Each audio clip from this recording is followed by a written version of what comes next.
Okay, so good evening, everybody. Welcome to Godot Toronto meetup event. We will discover tiled and how to have a better workflow with Godot. Some people prefer to use the built-in um, tiling offered by Godot, but we will actually see how tile can offer a much better workflow for us. And we have Andrew tonight who is going to present, and he's Everybody. going to he's going to share his screen. So we'll do our best to capture your questions and his screen. So the stage is yours, Andrew. All right, fantastic. Thank you very much. Appreciate that. So tonight I'm going to be talking about how I and our team over at Tetraforce build our levels.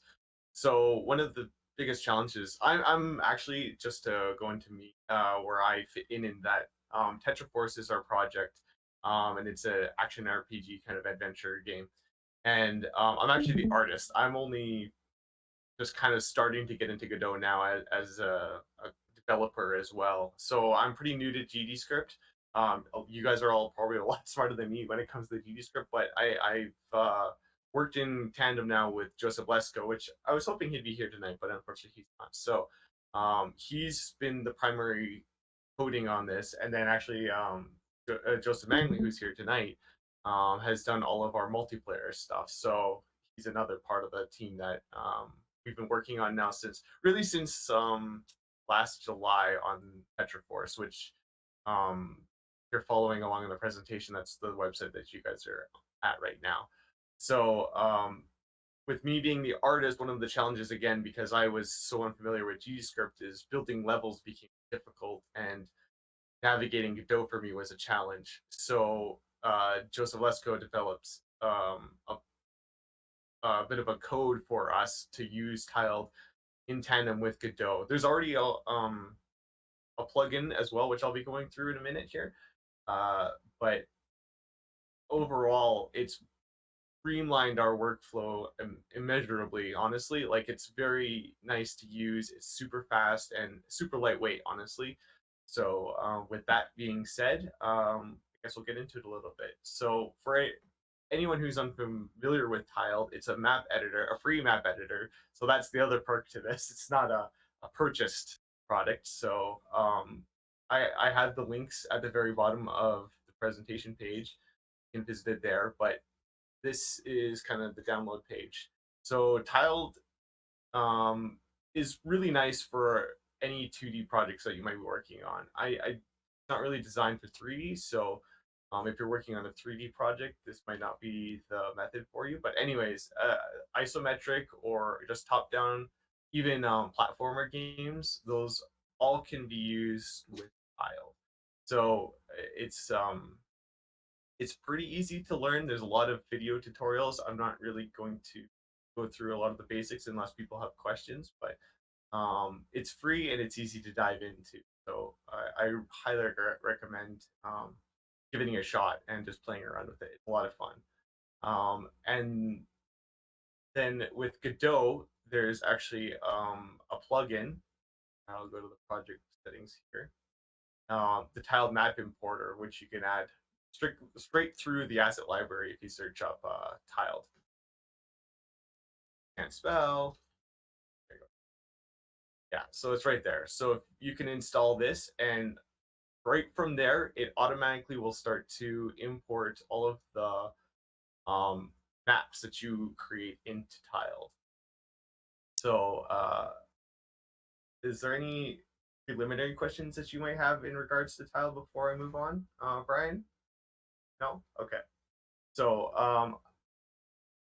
I don't know how familiar everyone is with tiled, but if Uh, you can see my, I'm still speaking. Sorry, I tried to ask a question a second ago, and Oh, it was muted. No, go ahead. Go ahead. No, I just to clarify, tiled is not actually part of Godot. It's a separate tool that you can import into Godot. That Like you is can correct. import results into Godot. That's right. Yeah, it's a free Okay. program. That it's been around for quite a while now. Actually, I'm not too sure how long, but somebody finally developed a plugin for it more recently. Which allows the actual. It uses TMX. What are the file extensions? there's 2 file extensions for tiled. I guess if I go to my actual Tetra folder, I know Tetra yeah, TMX is the map files, and then I want to say TSX. Just getting confused now as to which is which. No, I can't go where I want to go. So it's TSX. TSX is the tile sets. I had it right here on the screen. I could have just clicked here. So there's TSX, which is tile sets, and TMX, which is the actual maps. And that's what the plugin allows Godot to understand. So, for example, if I were to make a change in the map here, so this is just our starting map, and I can add an object or whatever. Let's just add a monster, for example. So I've added a monster here. Now, if I file and save it, we come over to to Godot, sorry, you can actually see it's automatically re-importing that. And then when I play my game, there should be a monster there, and there is. So that's, in its simplicity, that's essentially what it's doing, is automatically re-importing the assets from tiled. And that's the plugin that's doing that. That's nothing that we've coded. That's just automatically like. So from there, we've developed a little bit further. Tiled has all sorts of different data that is stored inside of this the TMX, and you can actually manipulate that from Godot, and that's kind of where Joseph Lesko's code comes into play. So here, let me just pull up what if you are on the website there, you can actually see the code that he's written in its simplest form. It's just a little ways down there, midway down almost. And there's a few functions that we are calling when we are calling a map. And I don't know if you're familiar with adding scripts to an import scene. Where am I going here? I guess we'll go. I meant to open up.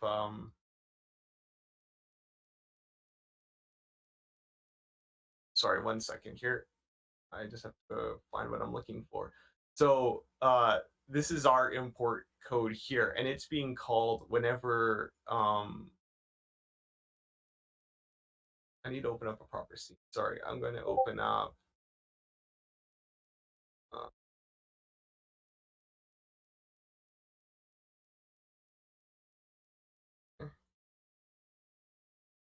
Now I'm trying to remember where I'm going. I wrote it down. Sorry, guys. I think you need to choose a TMX Yeah. file. That's what it is. Yeah. Then Yeah, import exactly. options will pop up. Sorry, guys. Tiled. Yeah, so object TSX. That's what we want. So this particular one doesn't have it, but there's the post import script, and that's where you're adding the code that is listed in on the post there. And every time it re-imports, it draws from that script.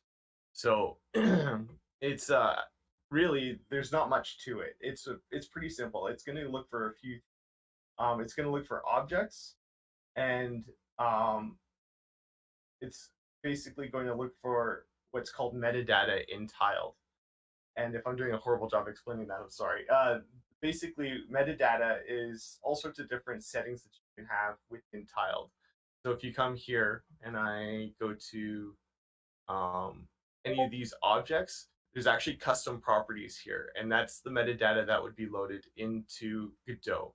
And so this code is designed to understand that wrong code. It's designed to understand specific things about these custom properties. So like for our monsters and stuff like that, we've got all sorts of like booleans, which whether you want it upon death to spawn an enemy, or a specific location to have that enemy synced up with another object to trigger some kind of event. And then the path, which is the most important, which actually grabs the object from Godot. So if you go to the actual entities and enemies here, it's pulling the scene, the enemy scene, and so that's how it knows what to make when it's pulling it into when it's importing it into Godot. So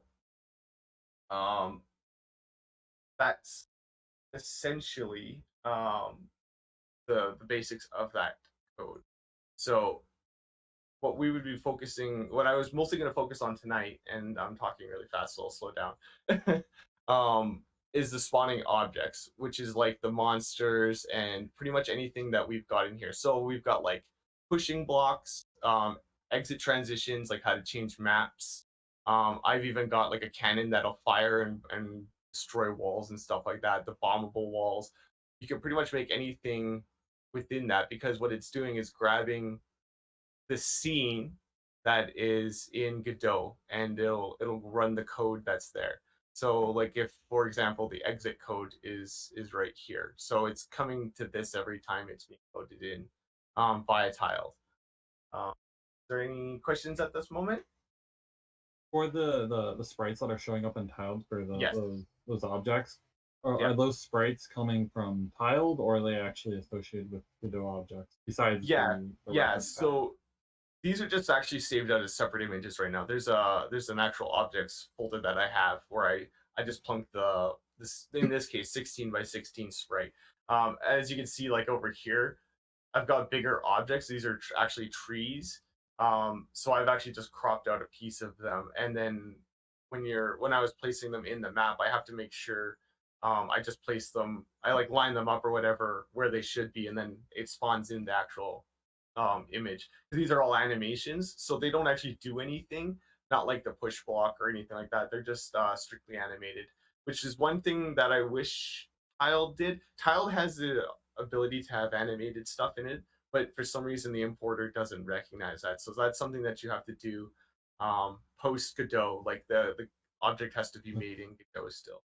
So that's one thing that I hope eventually changes, where you can actually just have the animation work in tiled, and Godot would understand that. There might be a way to code something like that too with our within that script, but I have yet to do that, so, or play with it even.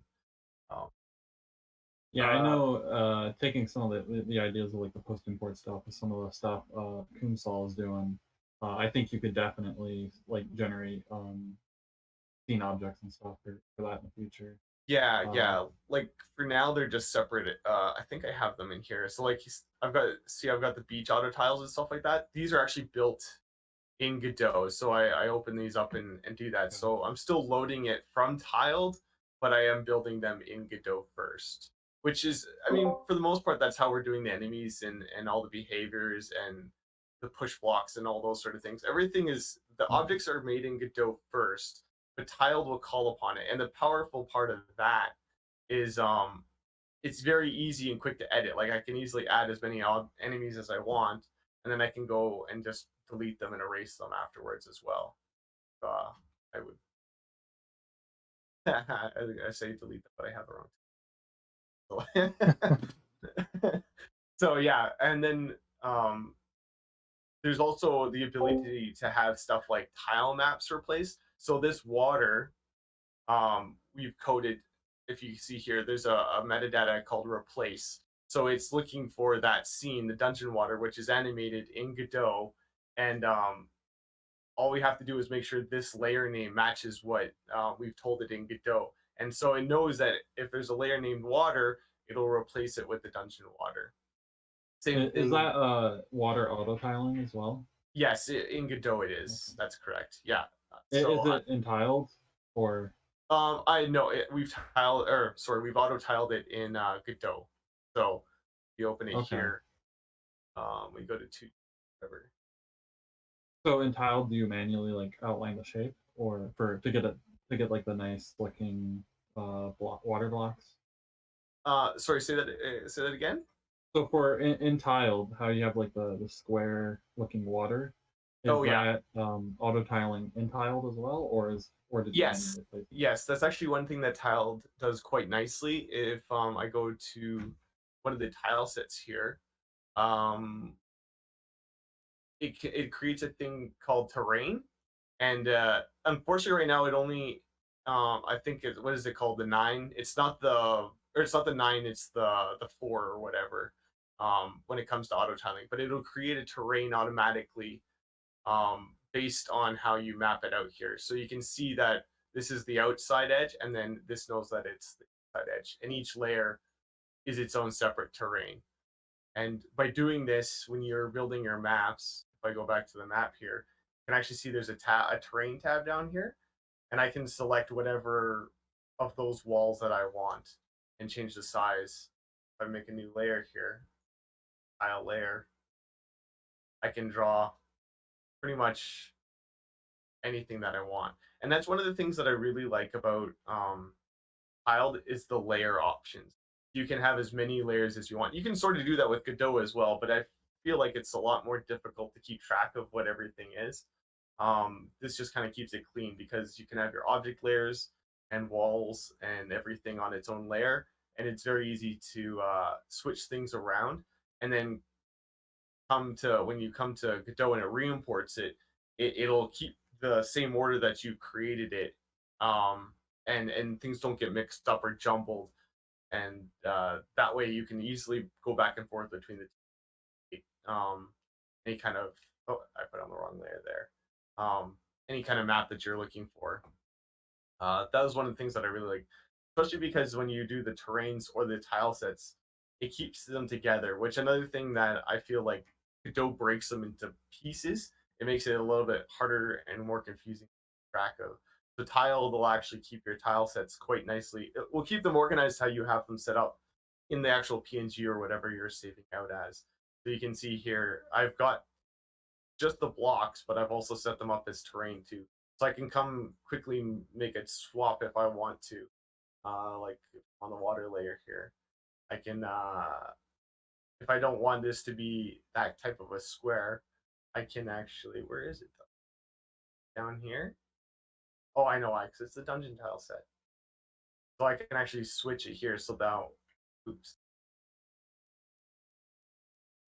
We'll just go like that.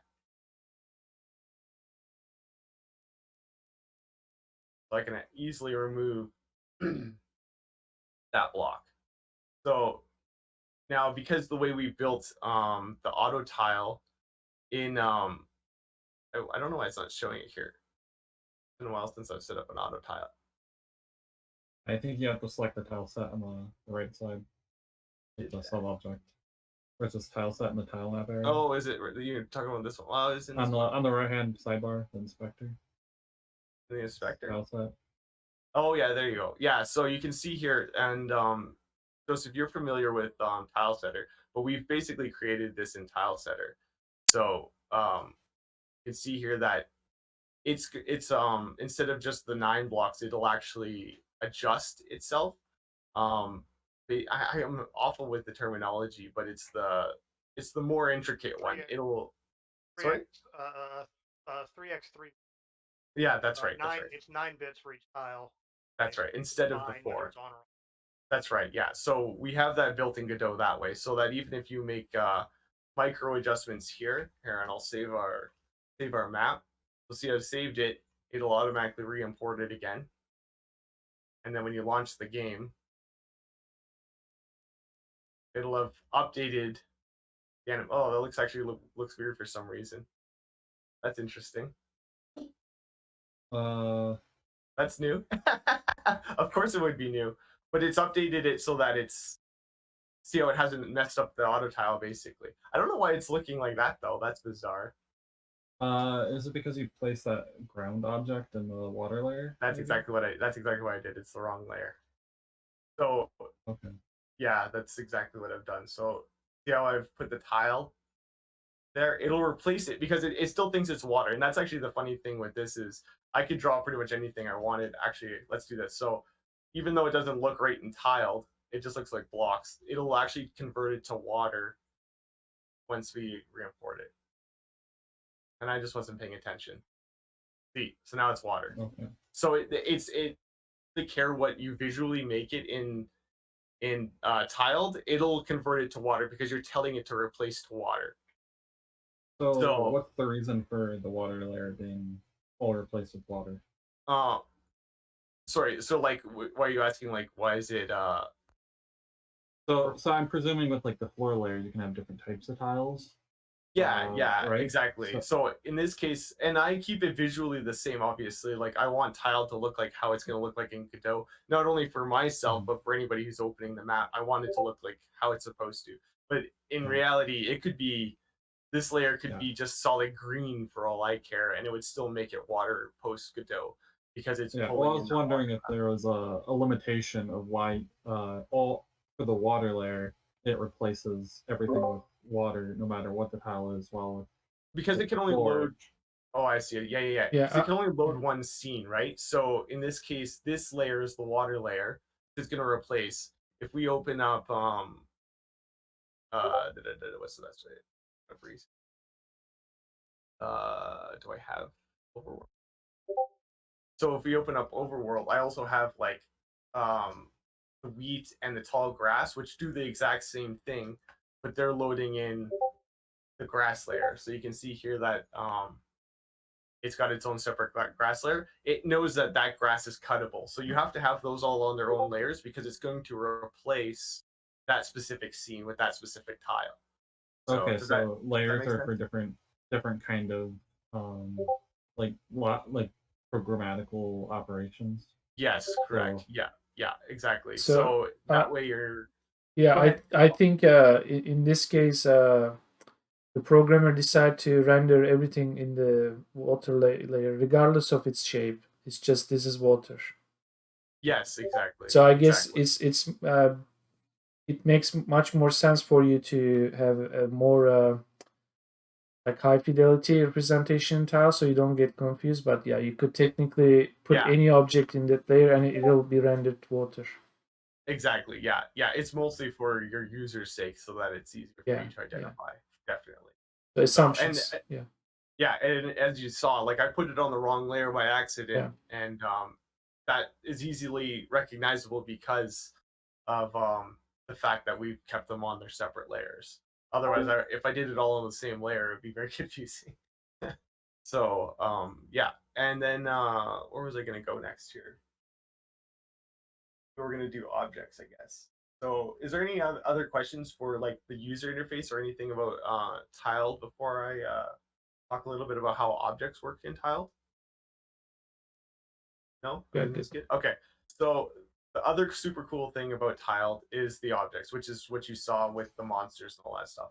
What we've done is created a separate tile set here. So when you go file new, you can create a new tile set. There's two different tile sets you can make. There's like a collection of images and based on tile set image. Most tile sets are a single image. So like anything that I've created here for the dungeons, these are all single images. And there you can't really change it. Once it's there, the only thing you could do is save a new PNG and override that PNG. When it's a collection of images, which is what our object tile set is, you can easily add or subtract um, objects if I have the right tool selected. So you can see that these are all individual entities. So I can add or minus as I see fit. So if there's a thing that we no longer need, we can get rid of it later on. And you can see it's not the most organized right now. I would even, if I were to redo this now, I'd even take it a step further and have all of my enemies on one object tile set and all of my interactables on a different and all my decor on a different. But for this Tetraforce is just more of a demo, so they're kind of just conglomerated together. It feels kind of like a Mario Maker scenario where you have all your different objects that you can place on your map. um, but where was I going to go next here? So at its basic root, when we have this path, it's going to load this specific scene. So you can look at each path; it'll be associated to everything in Godot here, which as I had mentioned earlier, all of the behaviors and everything of these objects are actually GD script. So they're coded before we even get to the tile phase. So you kind of have to know what objects you want in place before you can activate basically those objects. Um, as I said, though, it's very nice and easy to add or remove as you see fit. So, like, let's say I wanted to add an enemy here. I actually have an enemy ready to go that I haven't added yet. All it does is, as you can see here, I have my folder full of all the different images for this. So I have a Noblin here, so I can add him, and so now he exists. But he doesn't have any custom properties, so even if I put him on the map, he's not going to do anything. He would just be a static image. He wouldn't be moving. So we have to make sure that he knows that he's a Noblin. So let's tell him that. So you would add a custom property down here. There's a bottom. The properties, there's a whole bunch of different things you can do. There's booleans, there's floating, even a file like a JSON file if you want a JSON file, integers, object files, and string. The most common one I find is string and boolean. Those are the ones that I've mostly used when I was creating my objects. So in this case, it would be a string. I guess I could have copied it. Let's copy that. So I will add a string. And so again, if I left this as this guy's link, even though I use this image, this would be what loads into the game. So again, just for visually, you want it to be the same for ease of use. So Noblin, I think, right? And we'll hit OK. So now, oops, come back. Oh, I didn't know what I did. Sorry. Let's try that again. The property name is the path. My apologies. So path is what you need to make this. And that's our code is looking for that particular name to know that that is a path to the file. So once we have path, now we place the actual link in here. So Noblin.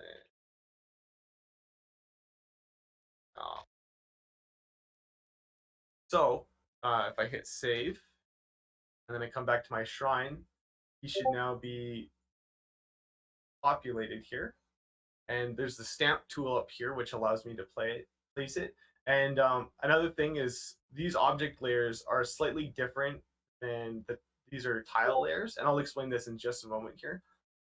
These object layers are where you'd want to place your objects. As you can see, there's like a little perforated line around him. That's because they know it's an object. If you were to place it on like the core layer, there would just be an object there, kind of like these statues are. He would just stand there and also be a static image, as if he was part of the background. So because he's an object on the object layer, he's going to actually look for that path. So we'll hit save, come back over to Godot. It'll do the whole re-import thing. And I don't know if you saw, there were some errors there. Those are not important. I don't know why it does that. That's just the way the importer works. So if you see red when you're using it, it's not actually an issue. It's just for some reason the way it's spitting out errors. So now you can see, why is he not there now? So try copying the path in Godot. Like go find it in the yeah, you're right. It probably is the path is incorrect. Yeah, I think I thought in the error log is the reason I'm mentioning it. Good call. So copy path. Let's do that. Back over to object.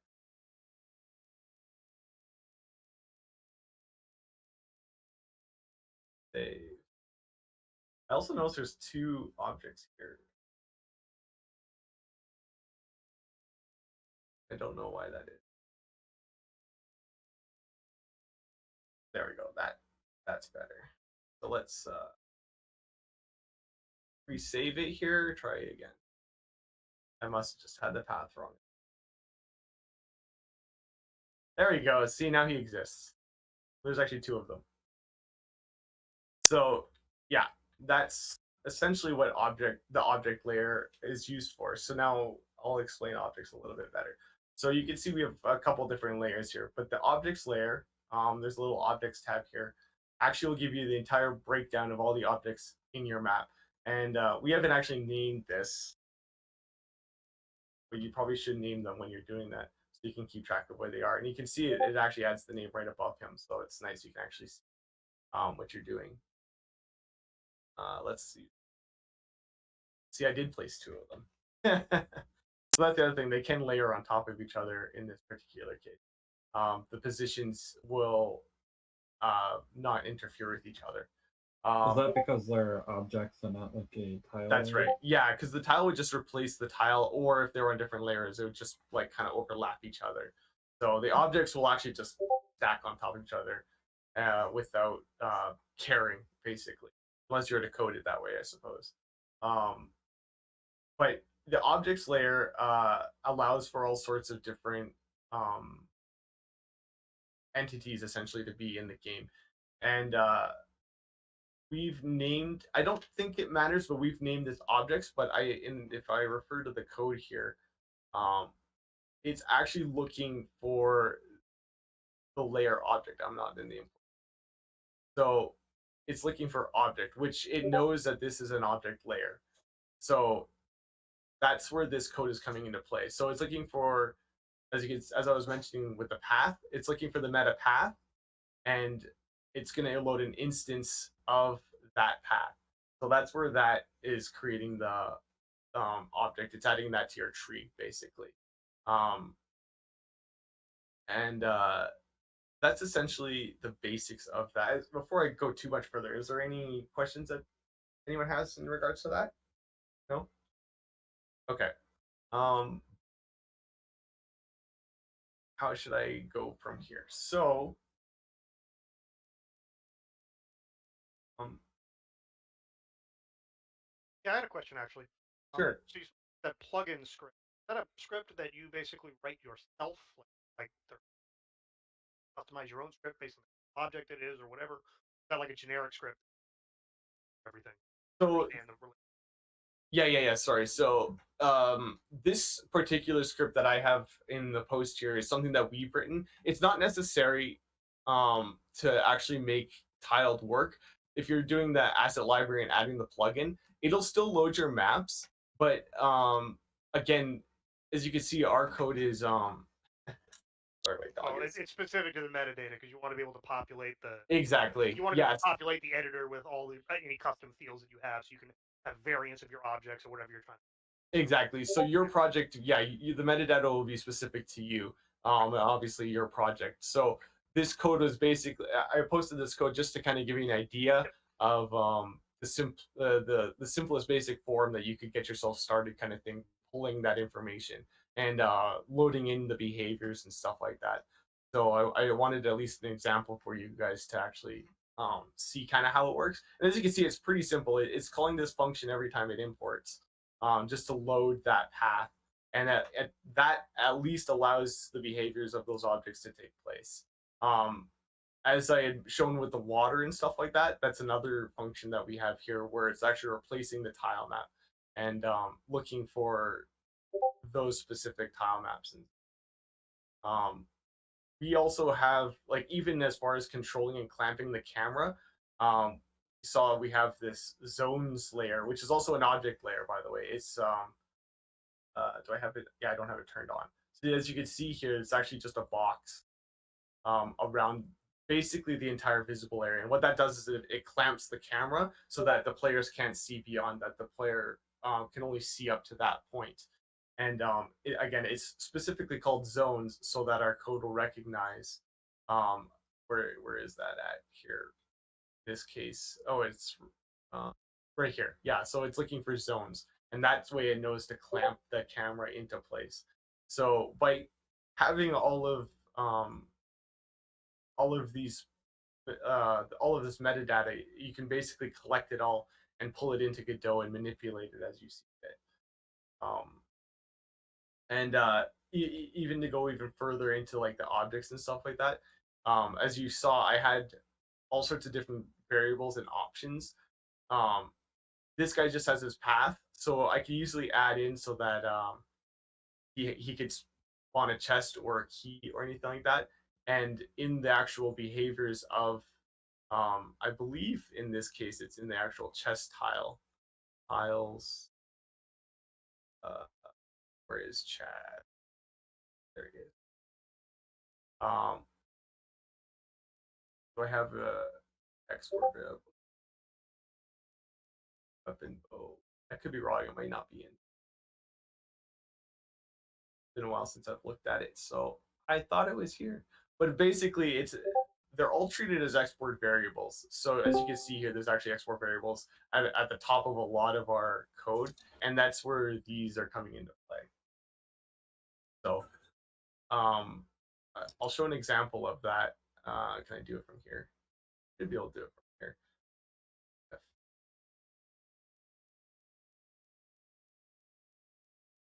1 second, let me do it. I'm trying to think how I can quickly show you. All right, so let's get into Alpha Sky layers. So if I were to put like a style post here, for example, I can actually have it so that he has a chest spawn. And so I actually have to place the chest in the world. And in this case, I have to make sure it's hidden so that it doesn't show up until he kills, or he's killed, sorry. So I've checked off hidden here. Location, we'll just call this shrine. So this location metadata is actually tethering these two objects together. So by calling this shrine and also this location shrine, it now knows that these two are synced from the GD script side of things. And so if I save it and come into Godot and run it again,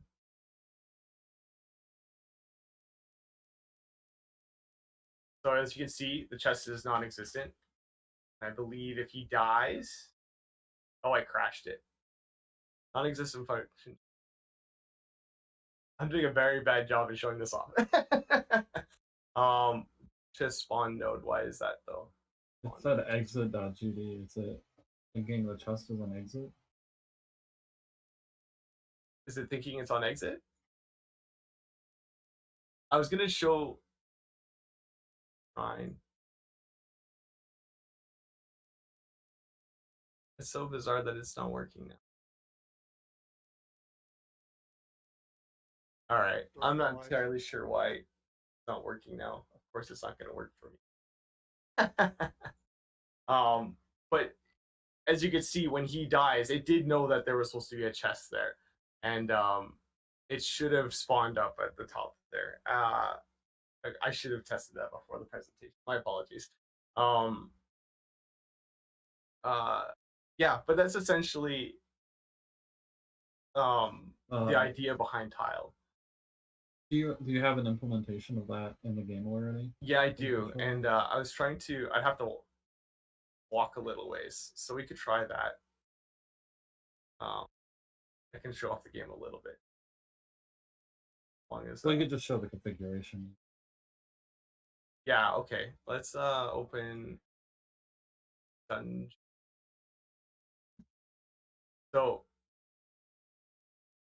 that's why I have it. So as you can see here, he's supposed to spawn this chest, and I'm just wondering if I can load. I really would like to load it up, which I can. I just have to walk.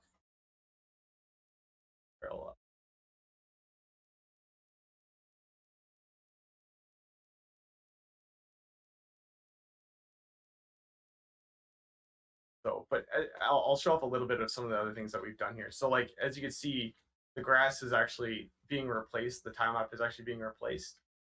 So it knows that it's grass, and that's all being done from the replace metadata that we have there. And then again, even this jumping down is a block meant in tile that's calling an object drop down. And again, very similar. This one's a little bit different, but it acts just like it would with a cutting grass. And even Z index can be set in tiled so that you can walk underneath objects and those sort of monsters there.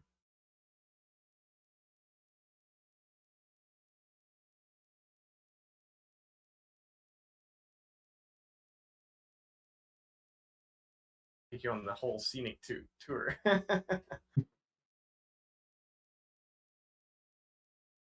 And even these holes, which I don't want to drop down here, like this. But these holes will interact with you as well. And you can see tiles recognize when you're walking through the water. And it'll actually create the splashes. Same thing with the grass. The grass actually knows when you're in the grass, and it'll place a tile over top of you. So you're basically doing everything Link's Awakening did. Looks like that was a very heavy influence on. Yes. Not like Link's Awakening. Yeah, it was definitely a nod towards Link's Awakening, and our whole goal with it was to make like a multiplayer experience very similar to an old Game Boy game like this. And that's one of the things where Joseph actually stepped in and helped us immensely with all of that. So okay, so yeah, there's no chest here. This is the object that I've created, the cannon, and breaks through that wall. But none of these enemies will actually spawn the chest. But this guy, once he's taken care of, should spawn the chest, which it does. There you go. I obviously typed in something wrong somewhere when I was trying to show it in the shrine. The metadata must have been wrong somewhere. So now that's given me a key, which you can see in the HUD up top there is updated. So, and that's all done through the use of the metadata in Tile. By tethering all of these together appropriately, it will communicate to each other and that sort of thing. And that's actually really easy to do once it's in place. And that's what I was trying to say in this case. I'm the artist, so a lot of the code I'm only starting to learn. Like I've made this canon and those types of things, but it's super easy for me to just come in as a team member that might not be as strong with GD script, and I can create the maps on the fly without having to worry about waiting for someone else to do some other stuff, maybe in Godot that I'm not as familiar with. So I've been able to create all of this overworld and all of these maps in a way that doesn't necessarily involve the code. I just need to know what each of these metadata do for me and how to utilize them. Very much the same as any kind of like map creator that you might use. Any of those older map games, like I don't know if you know like Warcraft 2 and like those types of map editors and stuff like that, but they have all sorts of triggers and things like that. It's very similar to that. That's how I would think about it anyway. That you can have all sorts of different triggers and entities in the world and very quickly change them out. And it's just a matter of saving it and letting it re-import in Godot and then loading it up and running the game. So I hope I did a little bit of explanation there, but I know I was a little bit stuttery, so sorry about that. You're good. That's fine. I've actually not. Okay, cool. I'm a programmer by trade, not a graphics guy. I need to do graphics. So. Yeah. See, and I'm the opposite. And honestly, I'm loving it. Like I'm learning so much over the last few months, and just hanging around the guys who are way smarter than me, I get to learn a lot too. So it's definitely a fun experience. And I think for me too, like because I come from like a graphical side of it, this is kind of enticed me into Godot even more because I was like, oh, how can tiled interact with Godot and back and forth? And I spent a lot of time building objects for Tetraforce, and I really enjoy being able to utilize tiled in that way. Just to see, like, especially like this cannon, I was very happy with how I was able to get the cannon to actually interact with the wall and know that this is this wall once it's got a cannonball hit to it and it explodes and creates a screen shake and such a thing. So yeah, that's basically it. Like again, I probably overcomplicated it a little more than it needs to be. At its root, it's very very easy to implement. Like having that plugin, even just starting with the basic code that I have on the post there, is enough to just even get objects to start loading into your game. One of the things that you might find if you're starting this, the whole idea is that you don't have to come into Godot to edit the maps. So if you try and open up one of the TMXs in Godot, it'll give you a warning that it's going to create a separate scene that you'd have to save it. So you can't actually come into Godot and edit it afterwards. It would mess things up. So I can actually go to one of the maps. So as you can see here, it's asking, it's like it's already been automatically imported and can't be modified. So you can make a new scene of it if you wanted to import it into Godot and do the rest from there. Which in the beginning I was kind of doing that. I was just building the map to get a basic layout, and then from there I was adding in my objects in Godot. But by utilizing the metadata, I don't ever have to touch that entire map in Godot at all. It's the objects that I'm embedding in that map that I'm actually editing. So that's one thing to keep in mind. I know I struggled with that in the beginning just because I didn't understand how the metadata worked and the basic fundamentals of tiled. So, but like even here, you can see I've added a second layer here for the doors, which actually has a Z index. That way, I'm walking underneath. Just like the water, I've made it its own layer because I don't want all of my objects on this layer to have a Z index of 200. So only the things that I want to have that Z index of 200 I've put on this layer. So it's like those types of things that you have to think about kind of creatively for your project, separating out and organizing in a way that it's easy and accessible for you to come back and edit afterward. Does anyone else have any other questions or anything? No? I think I'm good. Okay. This was very helpful. Very helpful. I do hope so. Yeah, I'm basically writing something like this for Blender and Godot. Oh, okay. See, and I'm just starting to mess around with Blender too, like doing animation rigs and those types of things. So that would be interesting to see how to integrate Blender more appropriately with Godot. So basically this workflow has two pillars. One is with that plugin, you could use tiled as a map editor instead of using Godot's tiled functionality. On top of that, the second pillar is you guys had to write your own custom scene importer so that these tiled maps could later turn into your game objects with proper game logic already assigned to them. Yeah, exactly. So so let's like folks who are watching this, you guys should still write that second part for your own game. So that's kind of up to you, how you organize your project. But this custom properties within tiled gives you that flexibility. It really comes down to your creativity. Yeah.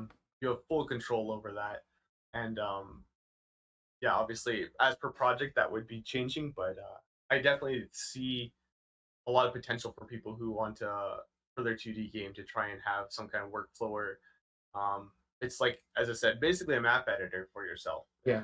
And just focus on making a game rather than back and forthing between the original plugin and Go. So I guess I can see stuff like go ahead. I can see stuff like the loading game objects based upon a path metadata being, I think, a pretty common thing for Godot developers too. Exactly. And like you can even go even deeper, like the objects we have when we select. Oh, I select the wrong layer there. Like we have this full path here. Even in Godot, if you wanted to, you could code it in a way that it's just a keyword. You don't necessarily have to have the full path every time. So like you can simplify it even further if you want. Like it really depends on how you code things on the back end and Go. So you can make it even more simple for people like me, who's the artist, to have to try and create those objects and stuff like that. So even on Joseph Let's Go, he's been working on a rewrite for this. The path is literally just the monster name now. It's not even the full path anymore. It knows where to look and how to look just by the keyword. So it's pretty cool what you can do with it. Could you hit that plus button and let's see what other properties we can bind? There is string, of course, that's the most common. Yeah. I'm not particularly sure what object is. I think that's where the magic is. Is that where the magic is? Yeah, I'm already I'm smelling opportunities 10 times what we have already seen.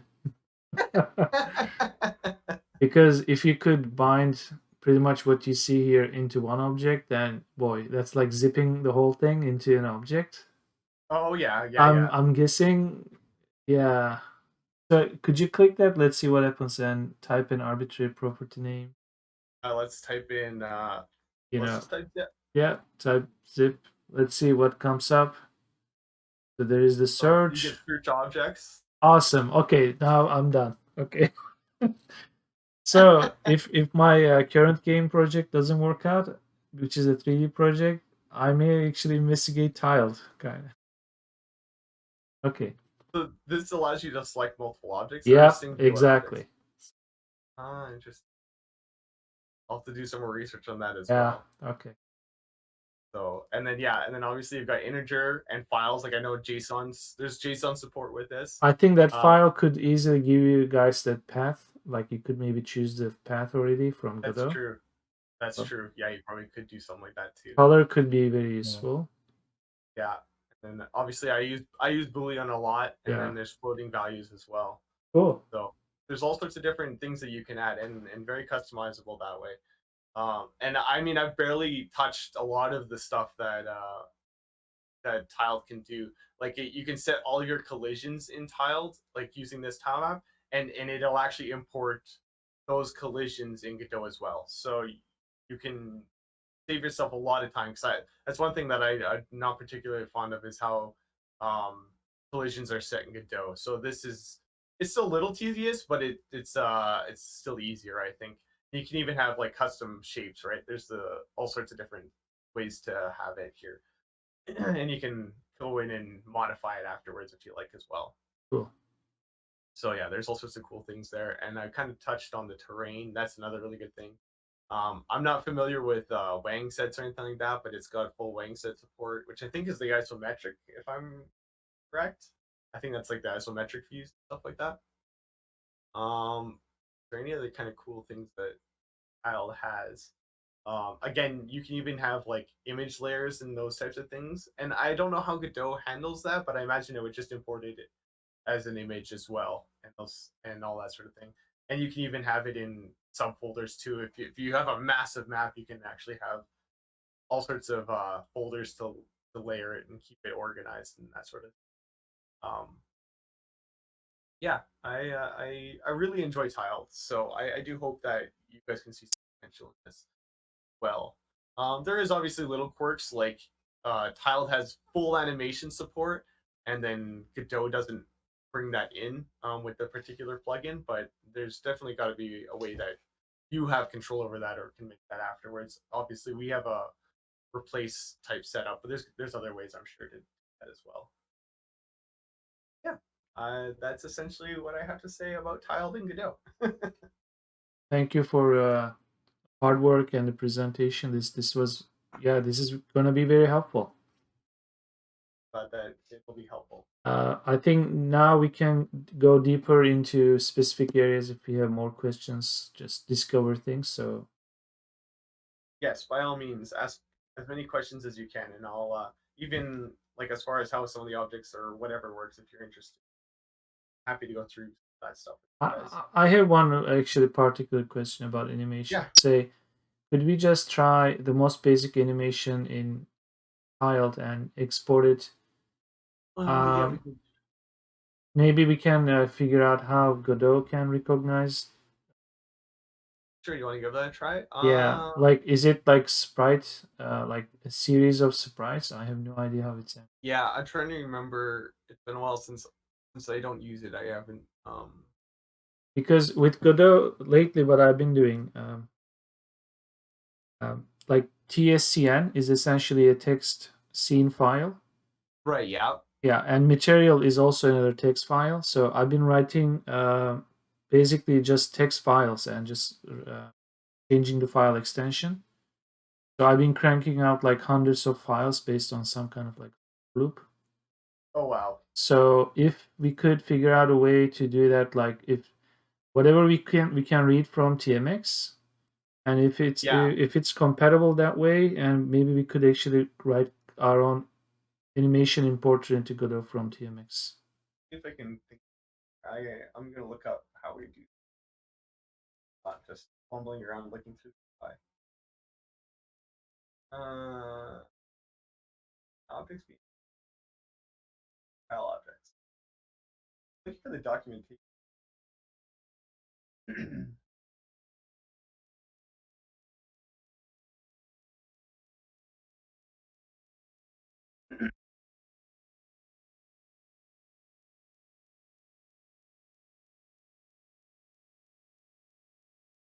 Tile animating.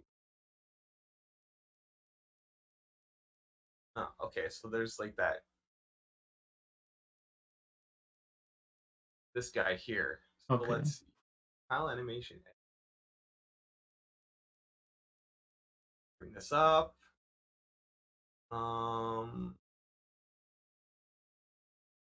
So how do I add? Frame duration 100 milliseconds. Oh, I think I know what's going on. I have to make it. Let's make a new tile set. Oh, come on. New tile set. Let's just call it flower. Let's do a collection of images.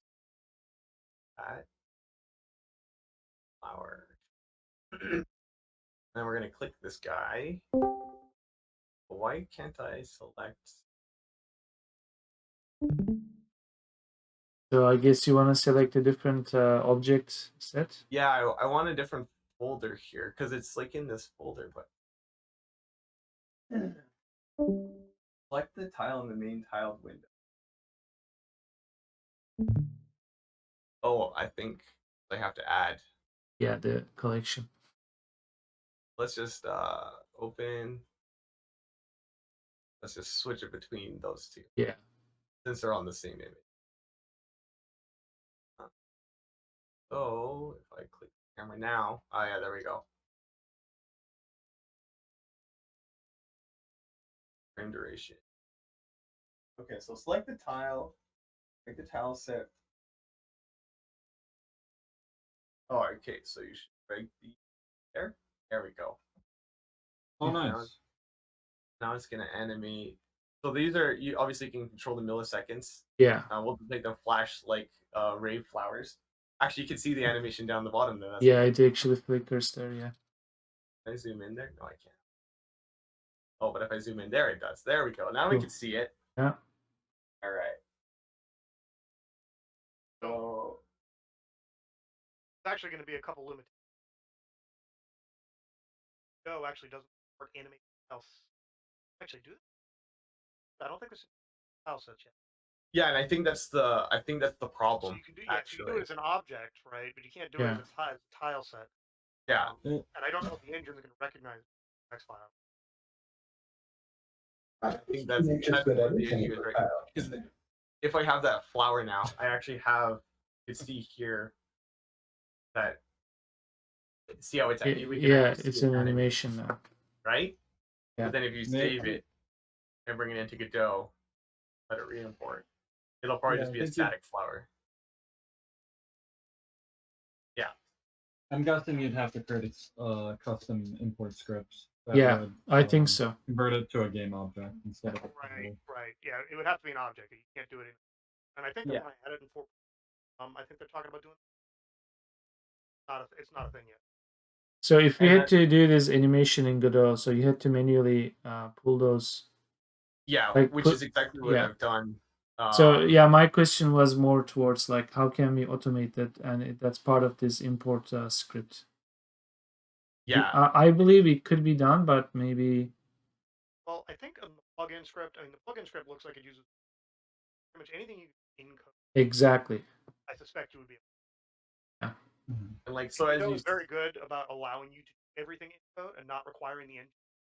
Yep. So yeah, that's how it's handling it right now. Like as you can see, I've made an actual scene that is this animation. Right. And so I'm just doing the replacing object like I would always do, or placing the object like I would always do. And it recognizes that it's actually an animation. Although Godot actually has really good, I think Godot animation tools. Yeah, to be honest, I don't mind those at all. The timeline player and everything is actually very powerful. You can edit properties directly. Bezier curves, and it's very, very nice. Yeah, that's very true. And you can link that up to a state machine. Well, that's really useful. It can be more awkward trying to do it and do it. True. Yeah, because like if you, I'm trying to see here, where's our grass or whatever? I believe. Maybe.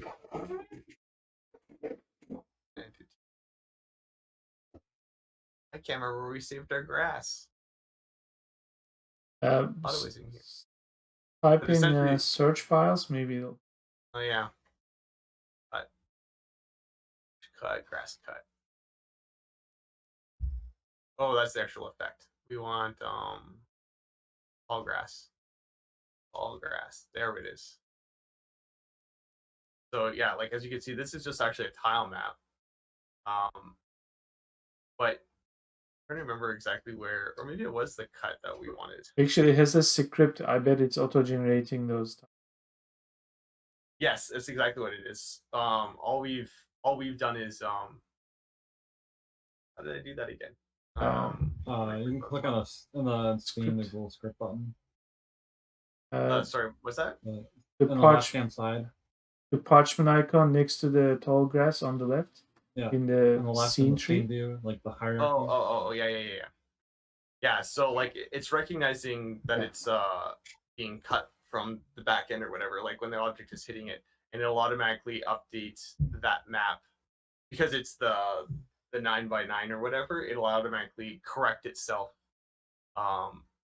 based on that tile map that we've created in Godot or whatever. So it knows it doesn't like become a hard solid square. It'll actually update the edges accordingly. So if I only cut one tile, it makes the edges nice. You can see it actually moving. That's nice. Yeah. So, and obviously it'll play the animation and all that. And I believe the sword is actually calling the cut function. Now that I remember, the sword is actually calling the cut function every time it's being swung. Just search sword. Oh, it's because yeah. I was like, where did everything go? Animation player. So yeah, see, there's a function here being called every time it's swung, and I actually increased it recently because I was missing tiles occasionally. So I call it every position basically, to make sure that I'm not missing anything. So, but every time that function is called, it's looking if that body is within that tile map, and if it is, it removes that particular piece.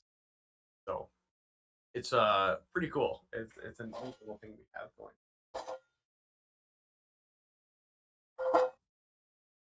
Any other questions or anything like that? The curiosities? I think the rabbit has a question. The rabbit has a question. Yeah, Clinging like, why is my food bowl empty? Yeah, exactly. That's a very important question. Yeah. Why is the football empty, right? Yeah. But yeah, definitely I think one thing that would be nice is if the animation, some of the animation can be handled on this side too. Yeah. Even simple things like the decorations especially, I think. I think if it's a straightforward animation that only has the delays between frames, yeah, I think that can be done. But as Brian said, yeah, with more advanced cases, yeah, it's much better to handle it. It has a strong animation play, timeline and such. Yeah, exactly. Yeah, you've got a lot of control in that regard. And I know there's more you can do with the animation in here, but I agree. Godot has really strong animation. Unlike the tile editor, it's actually good. Yeah. No, this is a huge time saver, seriously. Yeah, I really like how it's laid out. Yeah, exactly. That's exactly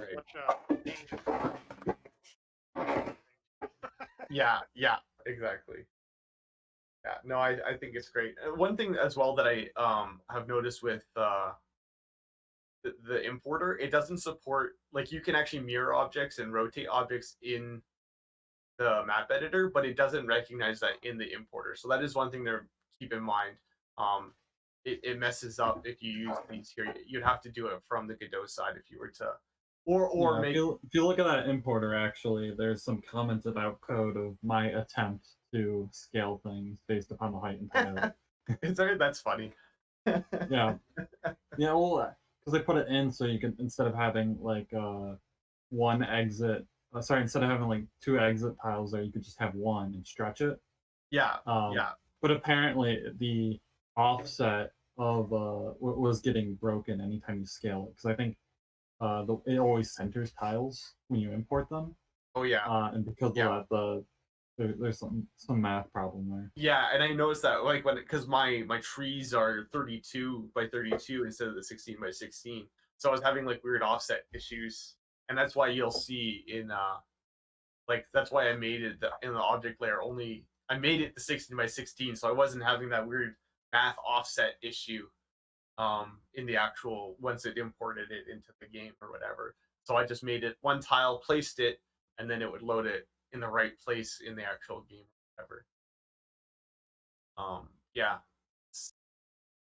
that's one thing that I have found. That's why, like, if you notice, I've got actually two separate objects here for the exit, and these both go to one place because there's only as soon as you go outside, there's just one door. But if you actually go to like the overworld, for instance, um, uh, like these ones over here, they'll all be named differently because they go to different. I've basically linked them with each of their own. So there's Southeast 2. Oh, these all go to the 1. Sorry, but anyways, it's South. See how there's 1, 2, and 3, and you can basically link them up to either one of them. So that I think I always have the player spawn in the middle, but that's essentially how I've handled the exits in this. Just so that way it doesn't mess up the player. Maybe these two are labeled. Yeah, these ones. Yeah, these ones are 1 and 2. Yeah, I have them actually going to the same location on the other side, but they are still labeled separately, which you can actually see here where I've labeled them. So, and then again, like as I was mentioning, there's like the cliff jump. So these are technically collision objects, but this code basically says look for the collision, make an animation as long as you're in the collision. Once you're free of a collision, you return to the default state. So it's letting you pass through solid objects until it reaches a place where you're no longer in a solid object. And it actually created a bit of an interesting glitch in some places. So, like for example, if I've got this tree here, it would keep going until it got to the other side of the tree, even though there was like half a pixel touching. It still would think it was touching an obstacle. Yeah. So it would like keep going. So you could fall off the map if there was too much. If you made the jump all the like if I move this over, I'd basically just keep going until about here. Is the diagonal bug still in the game? I fixed that too. So that was the other thing. Okay. I had it originally so that no matter how you came at it, it would just take you down.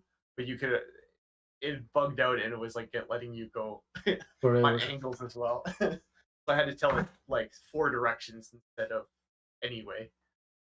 So it's definitely an interesting venture trying to make all these objects interactable and have the desired results.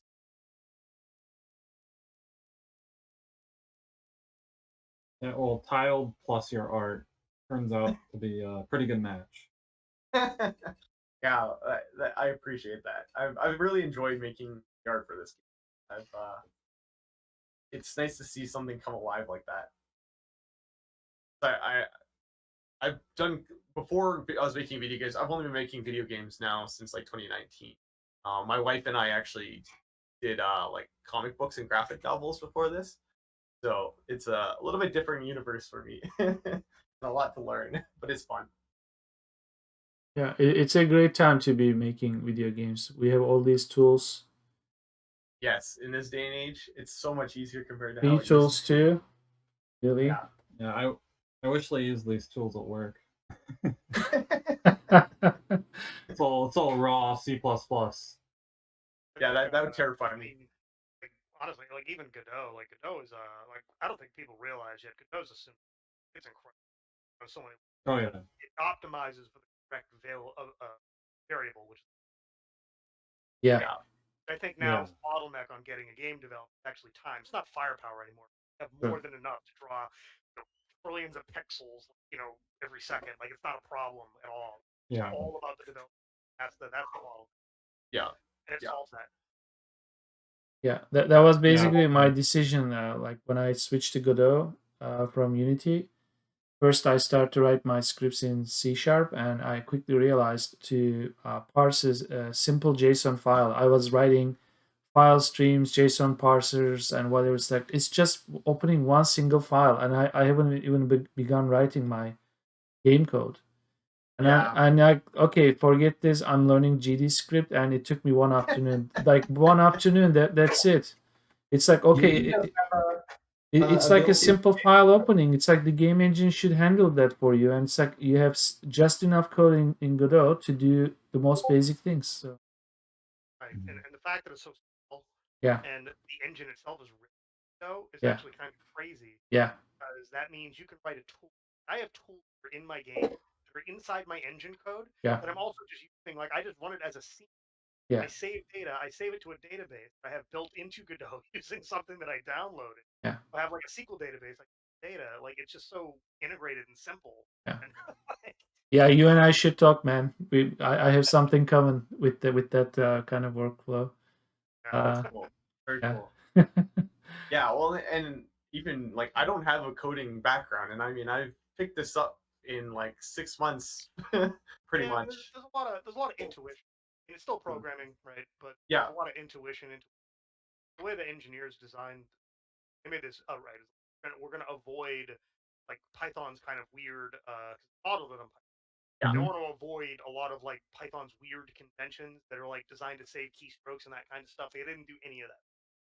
One way to do anything, it should be clear, it should be obvious. And that they've stuck with that philosophy. It really works.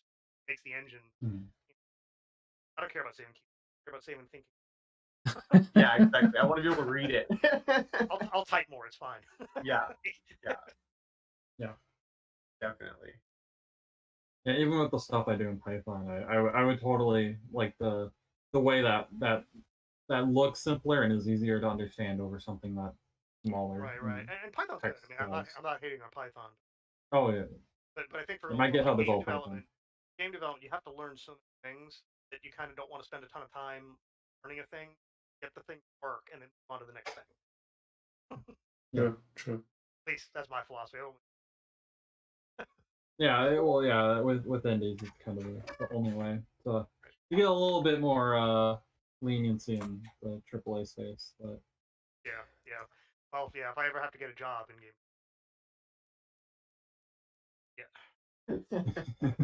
Well, and yeah, it's an experience.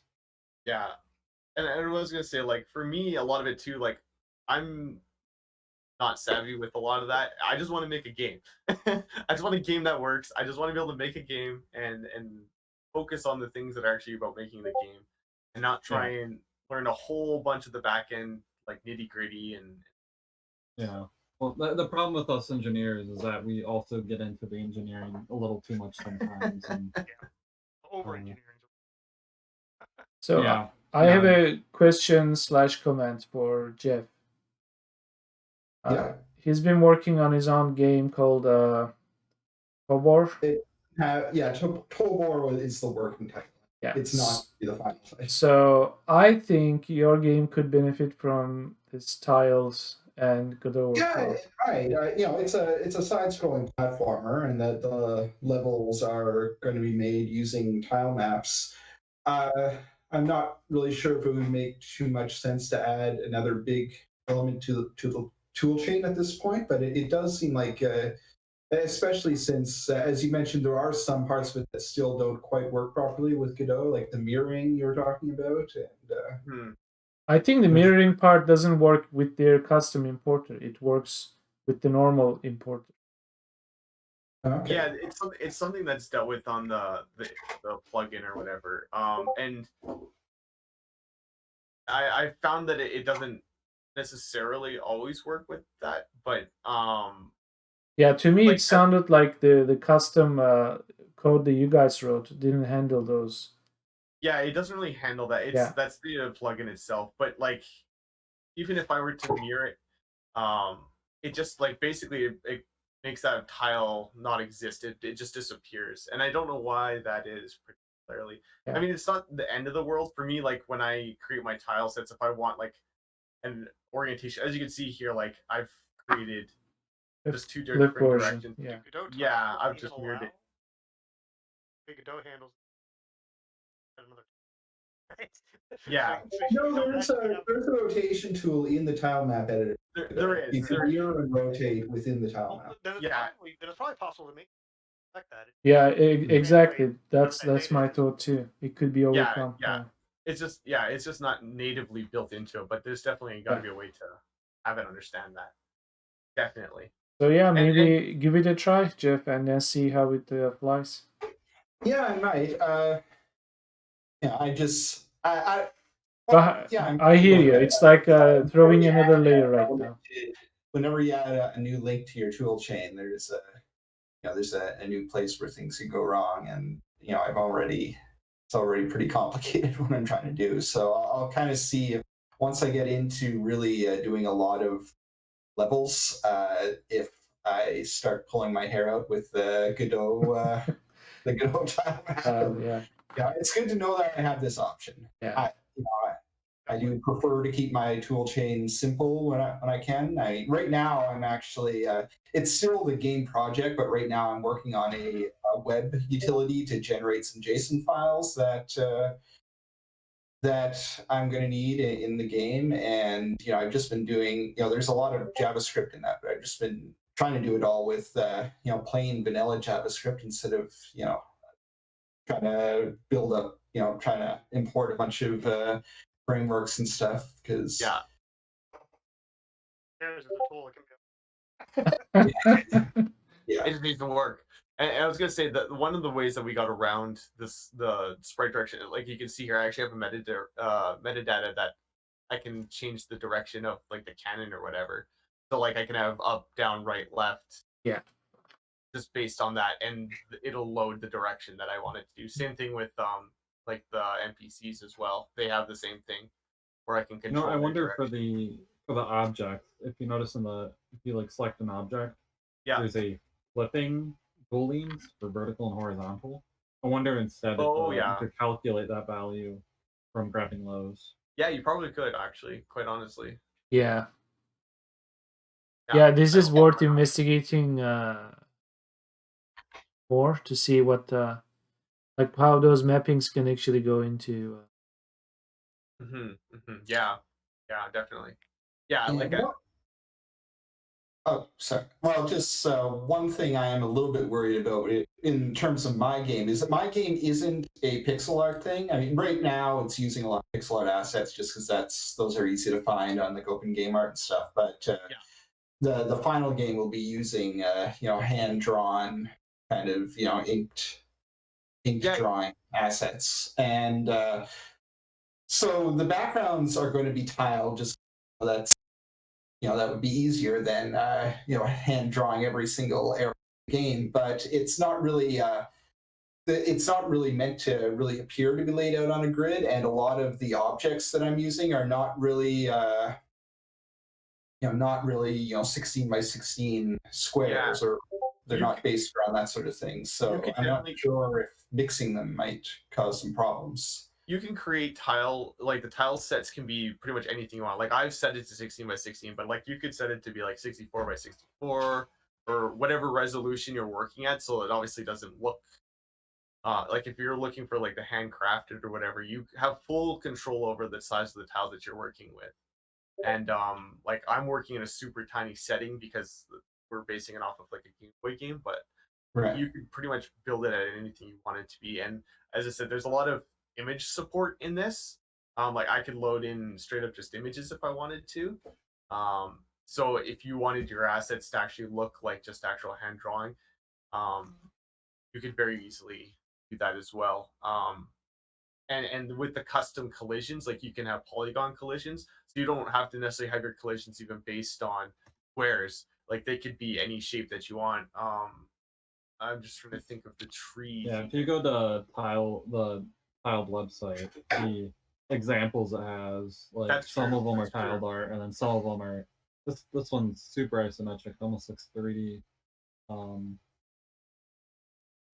Yeah, I mean, the worst part of the Godot interface isn't really the tile map editor, although it could work. It's actually the tile set creator, a super pain and super. Oh, 100%. yeah, it's not great at all. So just being able to do that in tiled would, Yeah. Yeah, Yeah. yeah. And that's like where the basic just using the plugin comes into play, right? Like you can create the layouts in Yeah. tiled and just straight in import it, and then from there you can create an inherited then it does scene the and save it up. collisions, and you don't have to do it Godot's wonky Exactly. system, and Yeah. you know, Yeah. and then it's possible to batch them. Yeah. Yeah. Exactly. Yeah. Totally. 100% agree. So, but yeah, I'd like to try. Actually, I would love to try to do like a handcrafted type of looking setting and set that up in tiled and see how that goes. Obviously, like this looks very much like it was built with a tiled type of thing because there's a lot of repeating assets and stuff like that. But I could definitely see you creating as many unique objects as you want, um, and making it look very handcrafted as Yeah. Well, again, I didn't really know about this before this, before this presentation, so I hadn't really been taking it into account at yeah. all. I mean, I have made a lot of, a lot of kind of complicated objects that are going to be put into the scene that are just scene files. Like anytime I'd use them, I'd just import. Yeah, yeah. Inherit that particular scene file and make any changes I want to there. So, I mean, so I'm just a little bit worried. Maybe tiled can handle that fairly easily, but just so much of the important stuff in my levels is not part of the tile set, really. Like even one of the features is that you can grab onto ledges, and for that, I originally had a system where it would kind of automatically detect where the corners were, but that kind of generated some problems. So I just created a ledge grab object that I would place on the corners of ledges that you could grab onto, and that they have to be individually placed over the tile set. And I'm not sure. Maybe maybe tile can do that, but that's placing a Godot object, like a Godot, an inherited Godot scene. Yeah, well, that's essentially what these all are. These, like, Yeah. this cliff jump is a scene. It's loading that scene right here, and so like it knows that every time the player touches this scene, and that's all done from Godot, right? Like that cliff is a GD script. Oh, it's because I have the search opening, and so like cliff.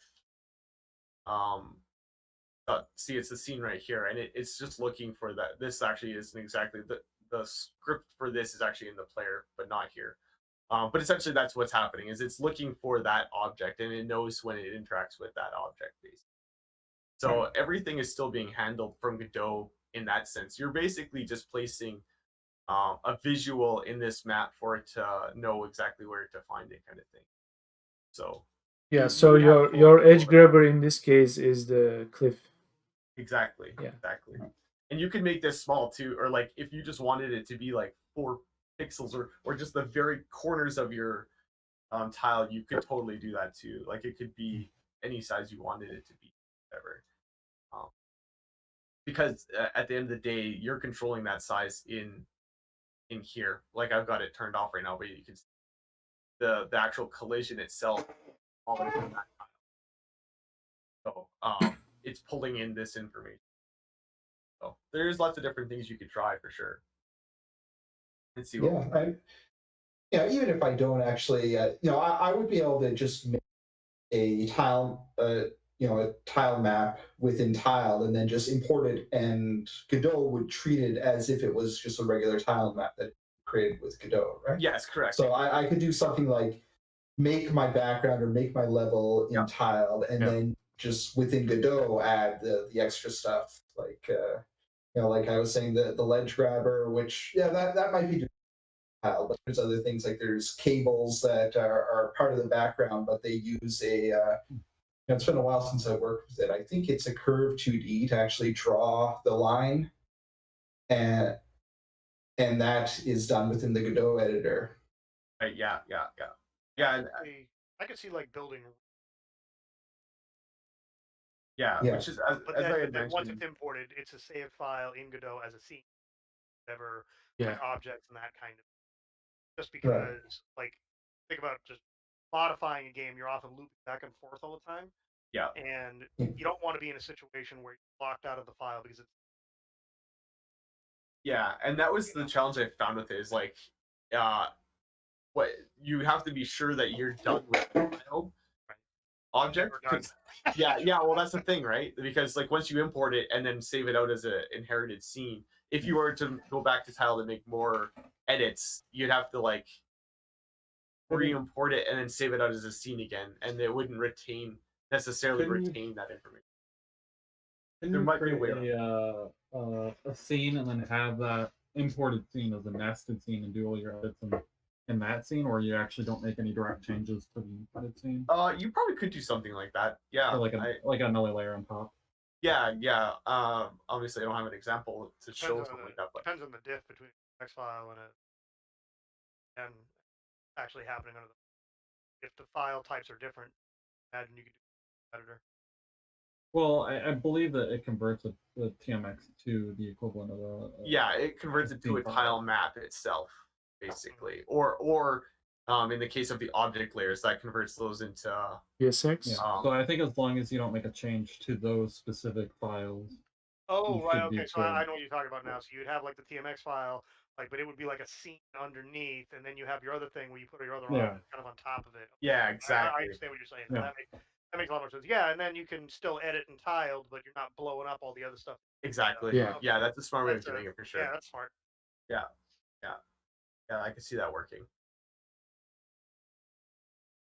Cool. All right. Well, I really appreciate you guys giving me the opportunity tonight to talk about this. You're welcome. You're welcome.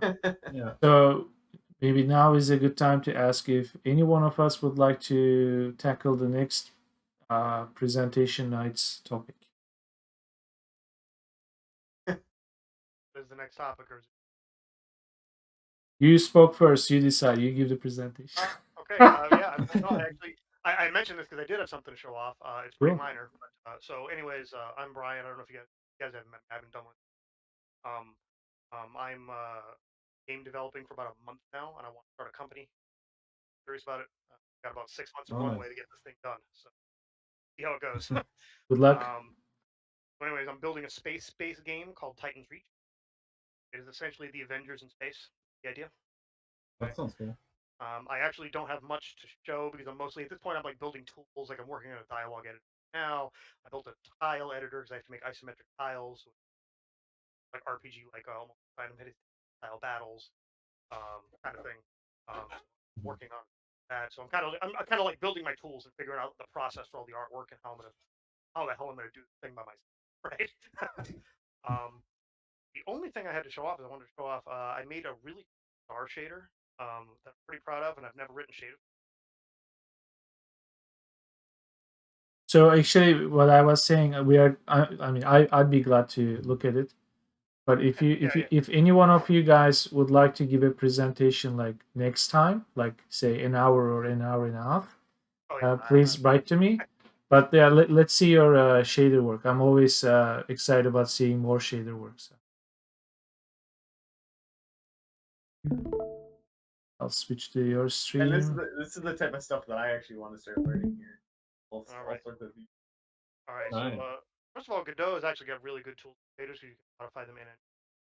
But essentially, the shaders composed of 2 layers. There's a corona layer and then the star body layer. They're separate. Have control. You can control the color.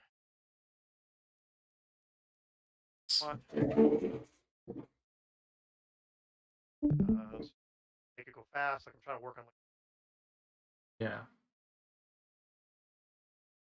all sides to make it green. Actually,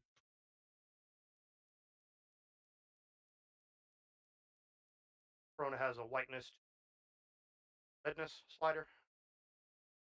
But it is intensity. Not all settings make a good looking star, so you have to tweak them. Some of them will. But... So would you like to say like next time for the presentation night? Would you like to walk us through your code? That would. Yeah, I can do that. I'm not ready to do that. It's a little messy, but yeah. Like so, I think take time and explain how this works because it's a little complicated. So in 3 weeks we'll have a show and tell night. That's more like a demo thing. We don't go too deep into the like how our tools work. It's more like, here's something I've done in the meantime. But then 3 weeks after that is another presentation night. So you have like 6 weeks. Would that be enough time to tidy it up and turn Yeah, it into a presentation? So I mean, the shader's basically done. It's kind of where I want it to be.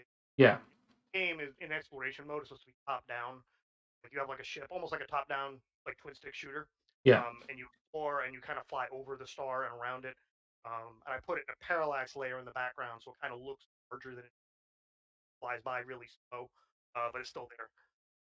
And that's the whole thing. Stick with it. But I was just pretty proud of how that came out. I wanted cool. Very cool.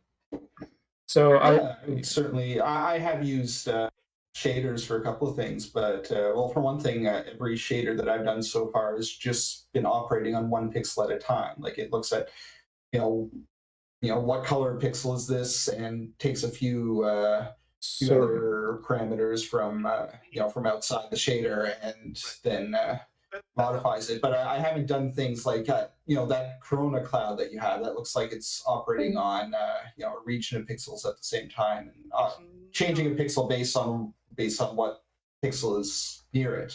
Yeah, it's actually not right. No. It actually is operating. It's what's called a fragment shader in Godot, so it is one pixel at a time. But the interesting thing is algorithms. I mean, the noise algorithms are how you kind of communicate because the noise algorithms it's going to have the right put a gradient to reflect that color. So you're essentially mixing different kinds of noise, kind of make different effects in like an edit. So speaking of shaders, we have Claire with us. So he has the toad eye icon, brown interface there. So I don't know if he's hearing me. Hi. Hey. Yeah, I hear So you. yeah, so if I remember correctly, he has some fancy shader work done in his spare time, I think. Last time you and I talked, would you like to be part of that, like that night, so we could have two talks about shaders? Brian and you could, yeah. I am not an expert. A lot of these I just kind of crib stuff off of a shader toy, converted it, and that's what then it's all look right. But you know how the saying goes: there is no experts in shader work. It's all like building a ship in a bottle. It's Yeah. I mean, I can't think of any person confidently saying that they are an expert in shading, because the language looks so alien. How could you even be sure of what you are doing, right? right. Yeah. Yeah, I think it's all fudging too, and that's why shader code is so interesting because it's all like you see these random numbers like Yeah. multiply by 2.3, and it's like, why'd you do that? It's because those are the numbers that look good. Yeah, exactly. Yeah. It's the same with Blender too. Like you're just like, oh yeah, let's move it to 0.1. Now all of a sudden it works for some reason. Right, exactly. Cool. So we could actually have two talks, Yeah. different shaders, and we'll see. Okay, I'll have to. I might not be available, but Yeah. I'll let you know. Yeah, I'll double check. So basically, that's 6 weeks ahead. If you are not available, maybe I'll fill in. I may have some shader work to show. We'll see. So Yeah, I have a second shaders too. I have planet shaders. They cool, still cool. I actually show quite a bit. Now, what's this Castlevania looking thing that I'm looking at right now? This is what it's very broken, as you can see. There's like monsters. This is when we were first learning how tiled worked with Godot. So you can see it's still very broken. We didn't revisit it and fix it. There's a bunch of offset issues. But this is one of the games that Joseph Lesko and I first started. This is when we first met. We started working on this game. So, and this is kind of, I figured this was going to interest you, Jeff. That's why I kind of pulled it open. So, but this was used again with tile, but again, we were still learning, so it's still very broken. But you can see that we started placing objects like these torches, and these monsters are all objects. This guy is an object, and that sort of thing. So this was I can't it's get not back up now. promising that he's stuck in the ground. Yeah. But it was originally this whole project was trying to learn how tile works with Godot. So I want to revisit this at some point and actually make it work properly now that we understand how tiled works and all that. So, but again, because it's a different perspective, I just kind of wanted to show that even in a platformer scenario, you can use tiled as well. Yeah. Oh, yeah. I never really had any doubt about that. It's Yeah. I have I've been kind of voicing a bit of reluctance to it, and yeah, it's mostly I've already got a lot of this project done, Yeah, and if you're already into adding it, a like major new tool to the tool chain at this point, it just from past experience that can really screw some things up, because I've already written some pretty complicated pieces of code that did not take tiled into account at all, because I didn't even know tiled existed until this presentation. So yeah, I totally get you. it certainly does seem like a good tool. I'm not sure if I want to add another tool to my belt at this point. Yeah, I It don't might know. be better to wait until a new project. I totally understand. Yeah, like definitely. I had a quick question. Sorry, I came in really late. No, it's all good. So I'm not sure what you explained. But I was wondering if it had any kind of like rule-based rendering in tiled, like if you can feed it some rules and it'll help you draw out the level, or is that No, that's exactly what it is. It uses what's called metadata, and like there's all sorts of different custom properties that you can actually call upon, and those will set a lot of your objects and the rules. And all of these objects are obviously scenes in Godot, but you can use tiled as a tool to actually load in all of those objects in the exact place that you're placing them on the map. So you have full control over that type of thing. So yeah, a more detailed explanation will be in the first half of the presentation. So I'm not sure that was what I meant. I mean, like, sorry. It's me. What I mean is, like, if you have if you want to draw a ground, but you want there to be enough variety. Oh, you can just draw over, and then it'll just switch over different tiles and like do it for you, do the work for you. There is actually a way to do that. I can't exactly remember where it is, but you can auto. I believe it's. Or do you have to do everything manually, like every tile you place manually? I mean, for the most part, you can. Like, there's obviously paint bucket tools and stuff like that, but you would place things as you see it, so it wouldn't auto generate. Auto-tiling. Like the path, auto the grass and stuff. Auto tiles. There is like terrain. Yeah, it's called terrain in this, so you could totally make. Let me go to actual layers. So I guess the question is, it throws in a few variations when it fills it. That is also something that tile can do. It has what's called auto mapping, and if you want, like, see, I've got like different varieties of grass and stuff like that. I haven't set it up for this particular project, but if you wanted it to, it would totally load in these at random. You can set how random you want them to be and how often you want them to be, and it'll actually place them in for you. And you can control the different size of the path and everything. I'm holding control on my keyboard to change the size of it, and it'll auto tile. It'll actually auto tile them for you. So yeah, you have full control over that type of stuff for sure. Yeah, and if you're a programming guru, I'm pretty sure that you can make plugins for tiled as well.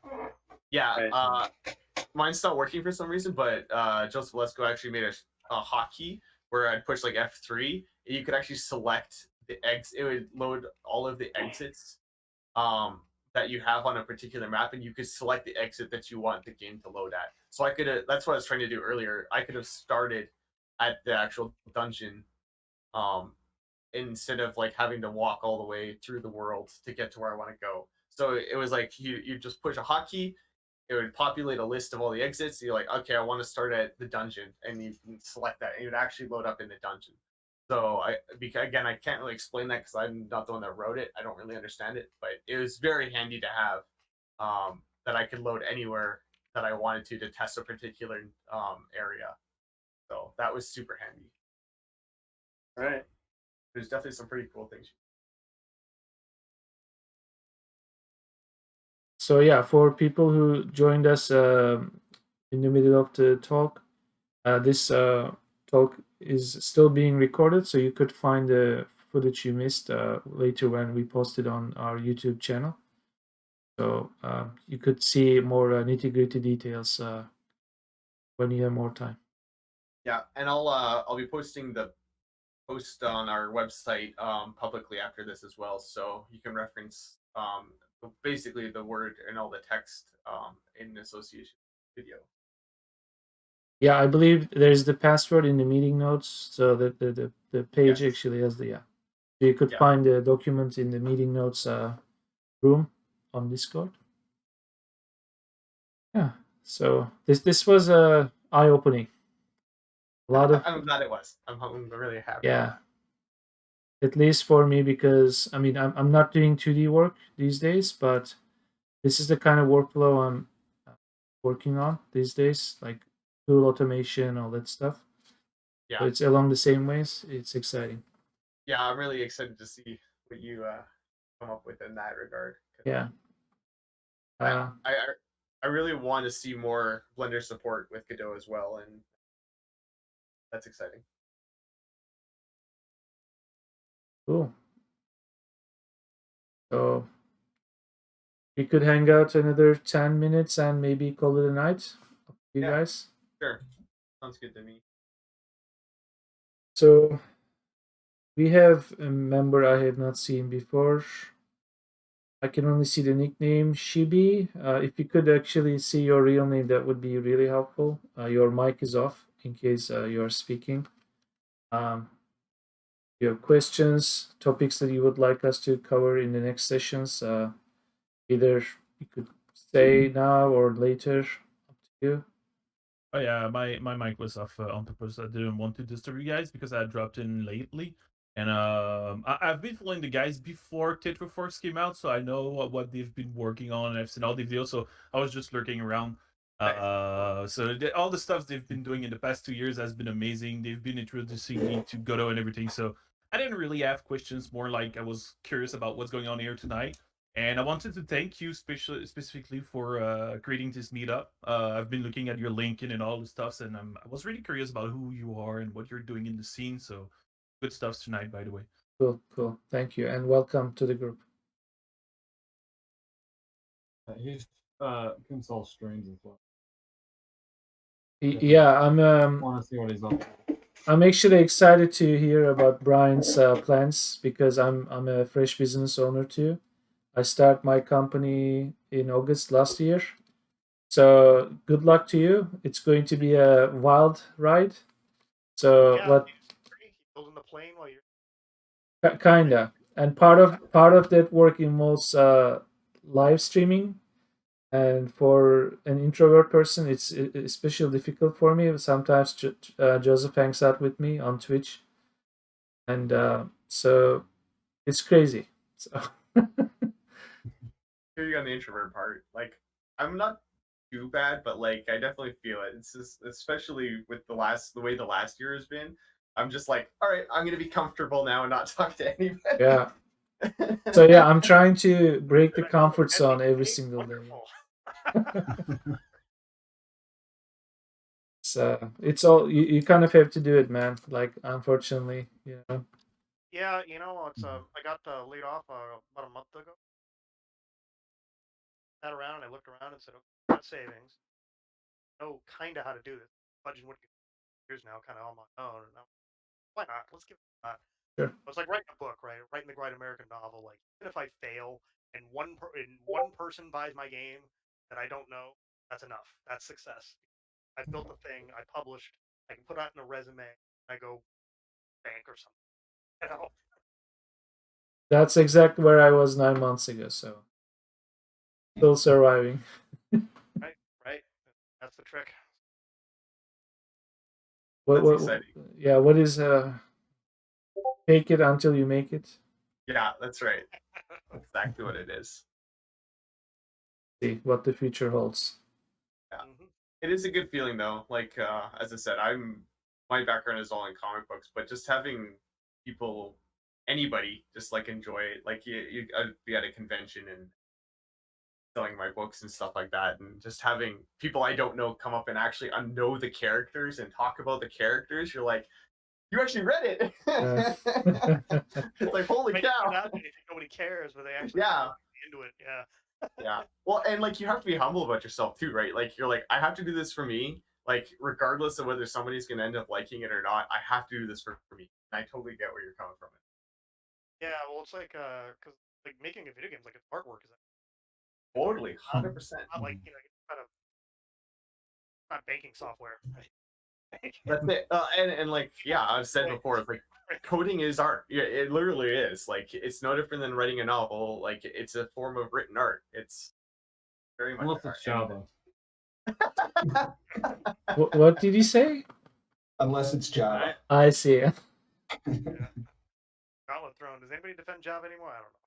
Man, I could throw at you another programming language that you would hate more than Java. PHP? Pascal. Oh, I haven't used Pascal. Yeah, and don't. Please don't. I actually don't mind PHP because PHP doesn't yell at you. Let you do.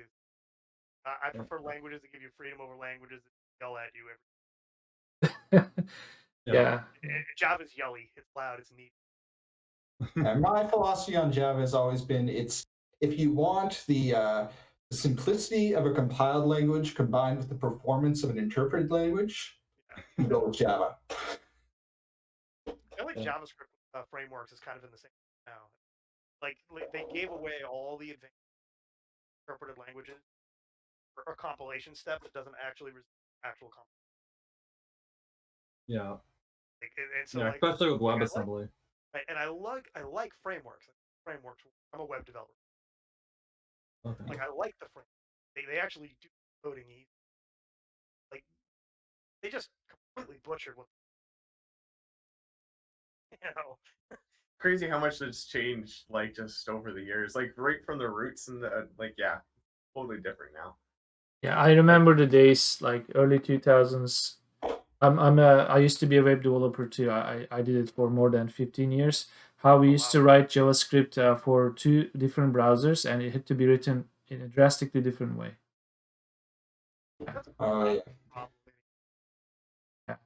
Yeah. Some people are still using old Internet Explorer, but beyond that, like I remember charging clients basically like that. Some companies would only give service for like making websites working in Internet Explorer, and we would actually charge extra if you wanted your website to work for Netscape. Like before Firefox, there was Netscape. No one even knows about it anymore. So yeah. They actually funded the invention of JavaScript. Brandon Ike. Yeah. He's the father of all evil on the internet. Yeah. It's not really his fault though. I know. He built it in 2 weeks, and what he built was brilliant and beautiful. Not even 2 weeks. He said 10 days. 10 days, yeah. Yeah. He built the basis of JavaScript and how it worked, and I mean, it introduced lambdas into the programmer's lexicon that wasn't even a thing. Yeah. JavaScript really like popularized it, like a whole bunch of cool JavaScript. He knew not what he was putting into motion. At least it came out better than E.T.'s game on Atari. The only real problem I have with JavaScript is just the fact that it's the only language that, unless you're going to have something that compiles to JavaScript or compiles to WebAssembly. Well, see the fact that you kind of have to use it, even as far as languages go, it's not really worse than most of the other languages I've used. I mean, I really like Python. If I could do a website entirely with Python, that's what I would use. But JavaScript is fine. I know they're working on it with WebAssembly. That would be really cool. It's coming soon. I don't know if it'll be good, but it's coming. So if you could have GD script as JavaScript, I'll be fine. Yeah, I really like GD actually. No, but imagine the crossover. Then overnight, folks will switch from JavaScript to GD script another night, and every web developer will turn into Godot developers. Well, you can export Godot games to HTML, so they can browser. You can make your entire web page a Godot game. And for everyone who's here for Dorian's talk, you can interact with all the JavaScript objects in in Godot, so you could write just a HTML website with some like very basic JavaScript functions, and then have all the brains being Godot. Yeah, that talk is also up on the YouTube channel if you guys are curious about that sort of crossover HTML to Godot stuff. That was a very interesting talk. Also interesting about Godot is how I don't know if you guys a lot of the tools. Yeah. Tools like Yeah, all Godot based. Write them in Godot. yeah, Right? My tools that are really good, like way better than the web stuff. Built banking software. Right, banking software. Like it's stable enough and it works well enough you can actually do it. You know? I was thinking if I need to make a mobile app, even if it's not a game, it might make sense just to make it in Godot. exactly. Could. Because of 100% could. UI tools make UI Yeah. components. Actually, UI tools is the main reason I switched from Unity to. Yeah. Just drove me nuts. Like just having themes in Godot, or that you could actually save UI sections as different resources and pull them in later. That's like huge time saver. Positioning stuff like that drove me nuts in Unity. It's possible, but then like the workflow wise, like Yeah, it's Brian hard. Brian was You have to saying, kind like of have a yeah, it's That's about like here. saving time and then doing the same thing over and over again in a very short amount of time. You don't want to waste your Oh, time. yeah. I can make a screen in Godot and like And and lay it out, and then you have all the empty methods and methods. it was really funny because it's Joseph Leslie. He actually coded with GDScript like a way to tabularize like guitar music. So he like made it so that he could easily read and write guitar music, like a sheet music basically, with Godot. Like it was just a tool that he wanted, so he did it with Godot and automated it, and it was pretty cool. All right, guys, fun. I appreciate talk. What? I'll try to make it to the. No Okay. problem. Hope to talk to you guys again. Nice meeting you. Thanks for having me. Thank you for coming. It was nice to meet new people and see you next time.